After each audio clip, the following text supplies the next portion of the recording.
अस्सलाम वालेकुम जी। वेलकम करते हैं साथियों को क्राइम स्टोरी हब में।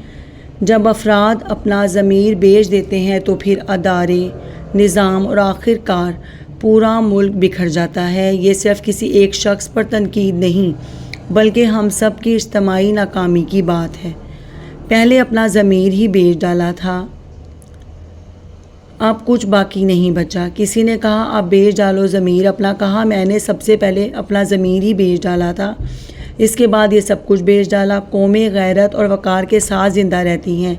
जिन कौमों के अंदर इसका फुक़दान पैदा हो जाए वो तबाही की हर मंजिल का रास्ता ख़ुद तलाश कर लेती हैं। हमारे प्यारे वतन के मुल्की अदारों और जाली जमहूरी निज़ाम की पैदा करदा नाम नहाद सियासी जमातों ने इस मुल्क को इस मुकाम पर पहुंचा दिया कि जिसकी उम्मीद एक दुश्मन से तो की जा सकती थी, मगर वतन के इन ज़िम्मेदारान से इसकी उम्मीद नहीं थी कि वो वतन को इस मुकाम पर ला खड़ा करेंगे। सबसे पहले एक एक करके मुल्क का हर अदारा तबाह हुआ। इसके बाद मुल्क की हर इमारत, सड़कों, एयरपोर्ट, इन सब को गिरवी रखकर गैर मुल्की अदारों से कर्ज हासिल किए गए। मुल्क का कोई ऐसा अदारा नहीं जिसकी हम हिफाजत करने में कामयाब हुए हों। आखिर हमने इतने अरसे में किया क्या? अगर यह हमारी कारकर्दगी है तो हमें शर्म से डूब कर मर जाना चाहिए, मगर शर्म कहाँ से लाएं? हमारे पास ज़मीर होगा तो शर्म आएगी।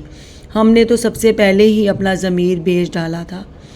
मुल्क तब नहीं मरता जब दुश्मन हमला करे, मुल्क तब मरता है जब इसके लोग खामोश हो जाएं। जी, ये है मेरा तबसरा आजकल के हालात के मुताबिक। अगर आपको अच्छा लगा तो सब्सक्राइब कर दें मेरे चैनल को।